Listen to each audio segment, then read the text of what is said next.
Dr. Foster.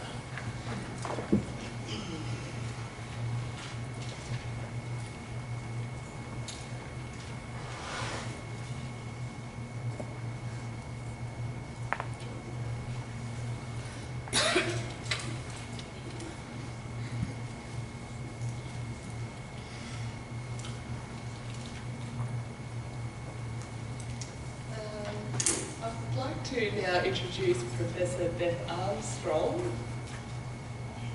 Is over here. I'm like scanning the front row.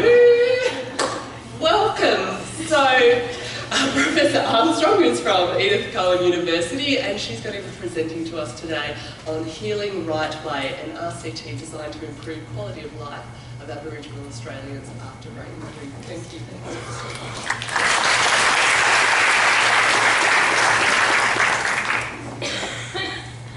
Okay, I'd first of all like to acknowledge the Gubbi people, the local people and traditional owners of the land here, and elders past and present. I'd also like to acknowledge my research team. Erin and Deborah are here as part of the team, but this is a large multidisciplinary and Aboriginal and non-Aboriginal research team who are a very important part of our work that's been going on now for a number of years. So as the first slide said, Healing Right Way is a project that's a randomised controlled trial that we began last year and we started recruiting to this year. I'm not going to talk today about the specific design of it, but focus on a different aspect. But first of all, just to tell you the aims of Healing Right Way, it's to four main aims: improve the delivery of culturally secure rehabilitation services to Aboriginal people after stroke and traumatic brain injury, and ultimately to improve their health outcomes.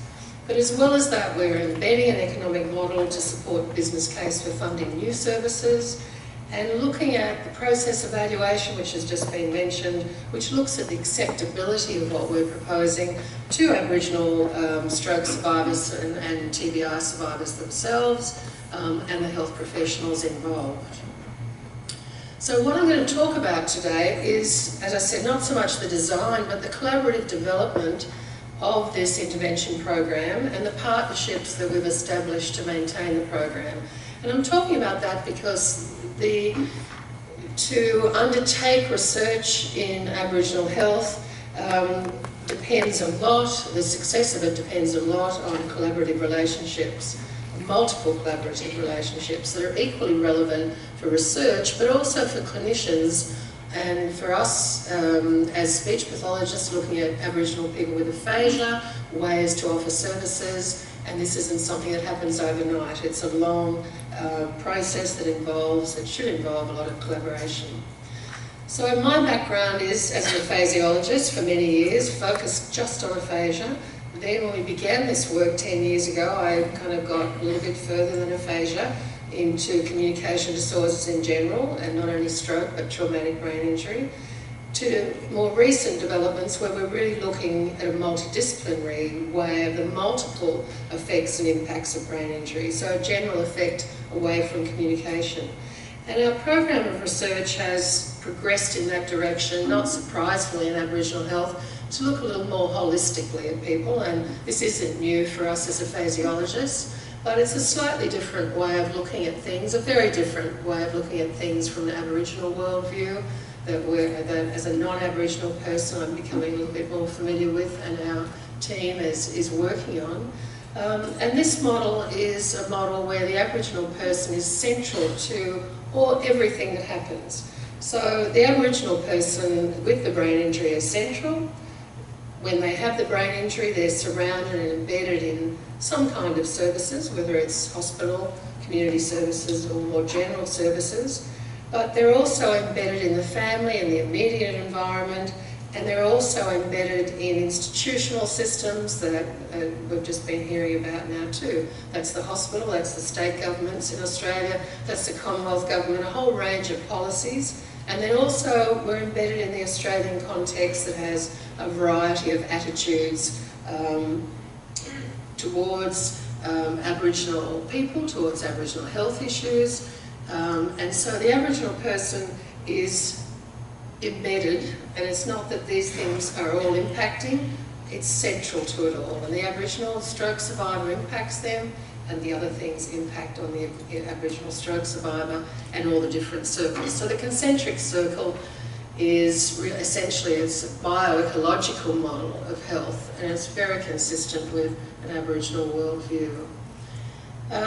So as a background to the project too, we know that stroke and traumatic brain injury are much more frequent in Australian Aboriginal populations and Torres Strait Islander populations.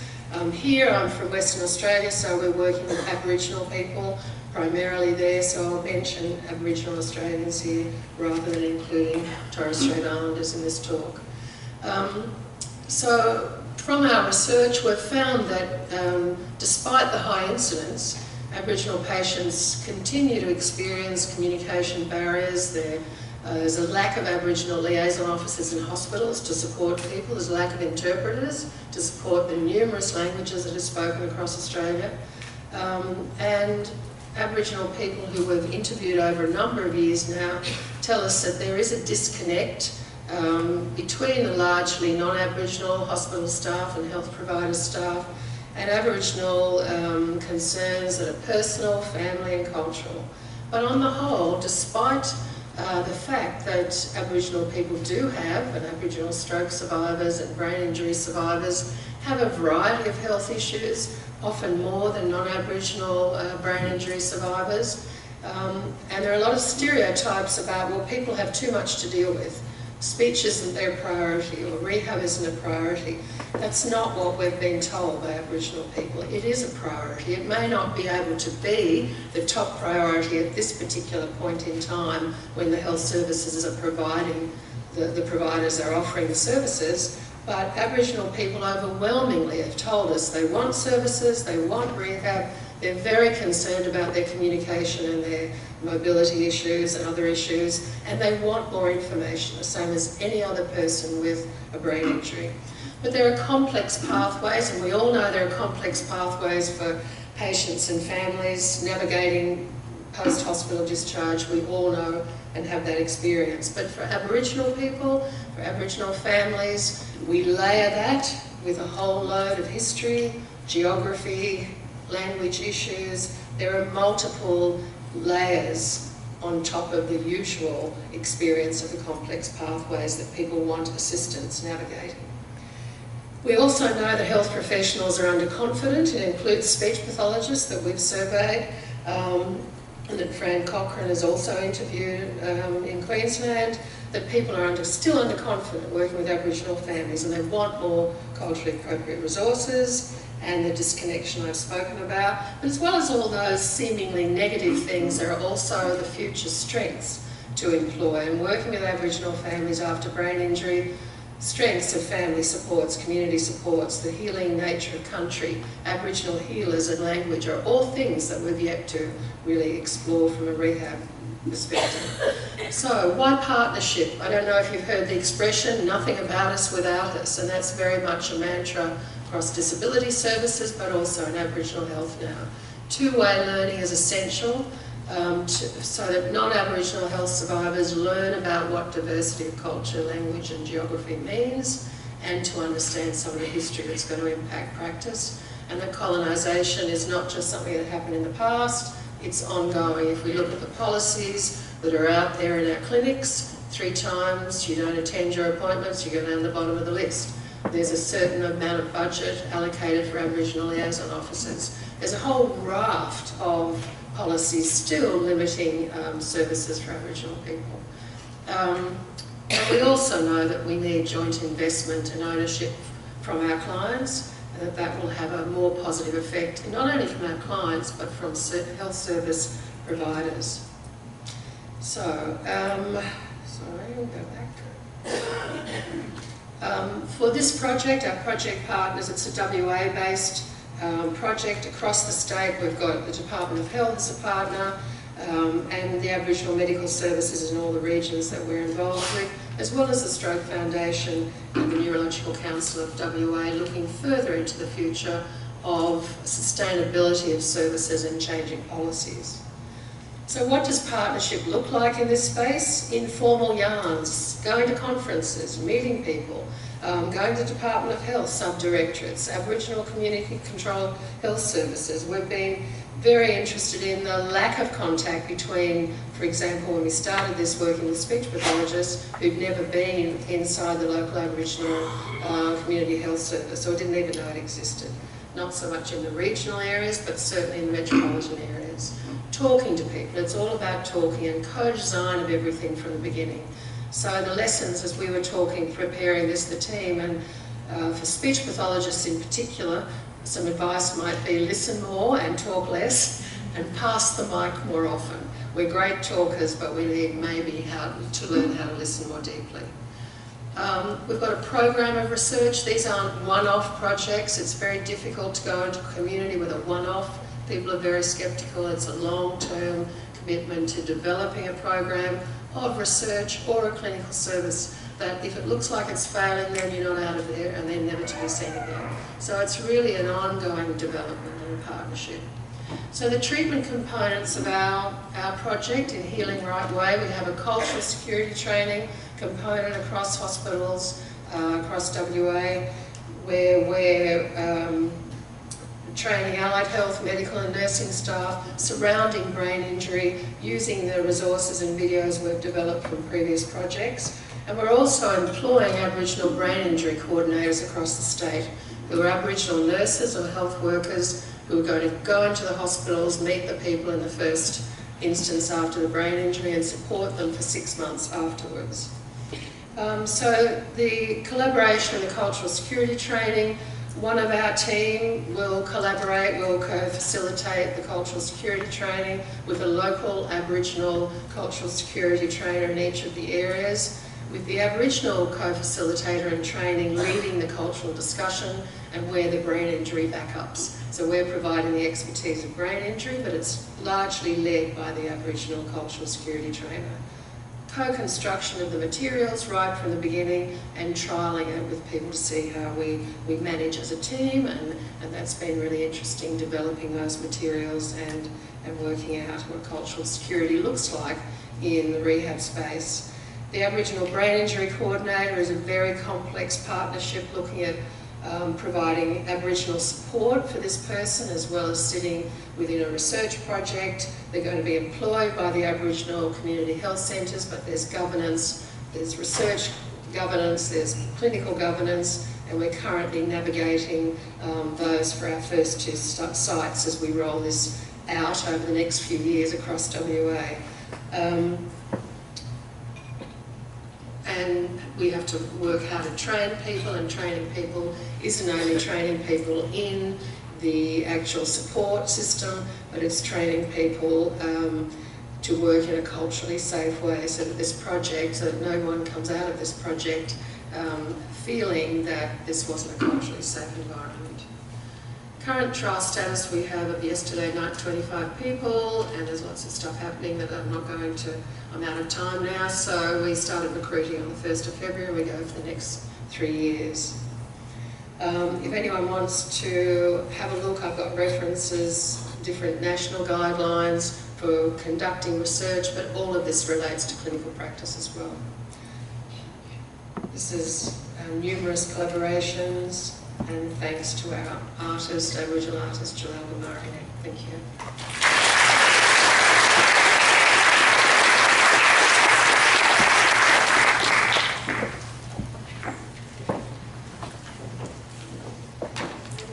We've got some time for questions. Does anyone have a question?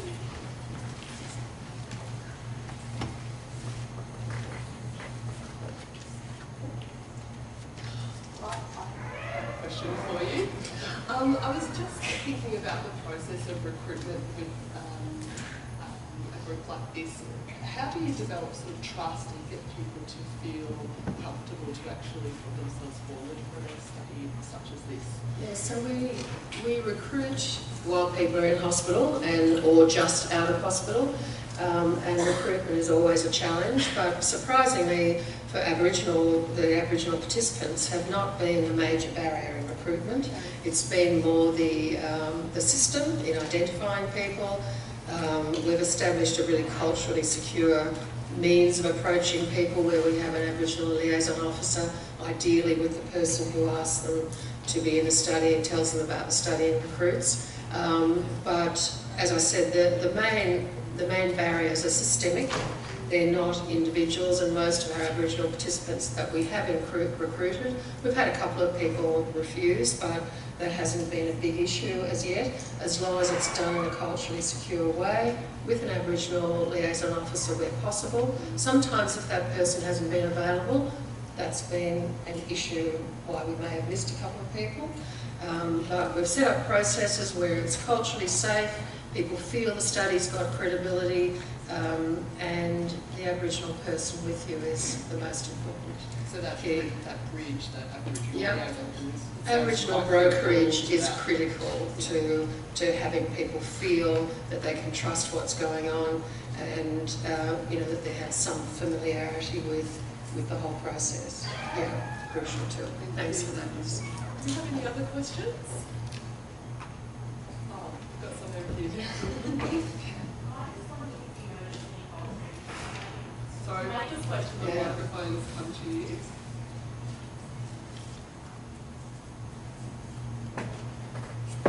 Just in creating a culturally safe environment, I wondered if you noticed difference between Aboriginals who were rurally based or metropolitan based? There's not always a huge difference. I mean, it obviously depends on the individual, their familiarity with the hospital system, familiarity with research, similar things to, just the general population. But certainly, people from remote areas are different, so that they, you have to be very careful to explain things and ensure that there's another Aboriginal person there. But we try to do that for everyone, so we really haven't noticed a huge difference. We leave that any nuances or interpreting services, all of those things, that to date there hasn't been a great difference between the regional and the metropolitan recruitment. Yeah.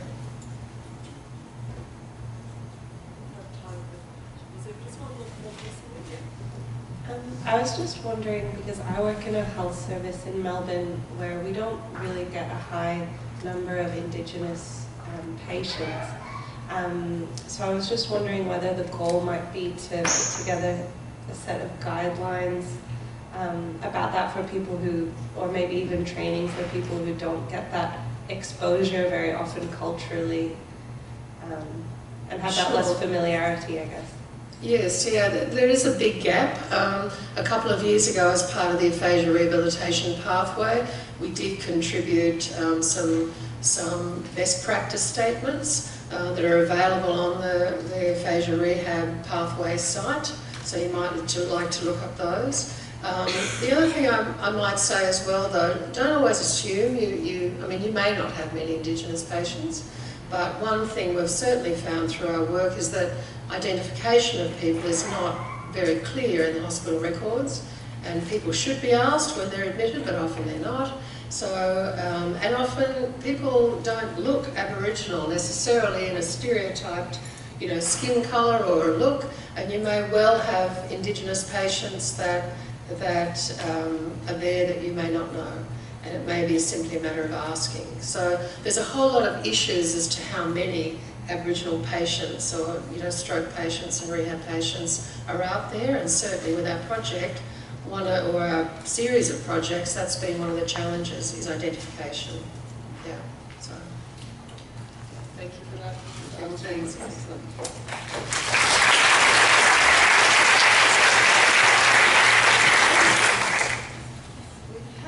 Slight change to the program, so I might ask Associate Professor Deborah Hirsch if she's happy to come up.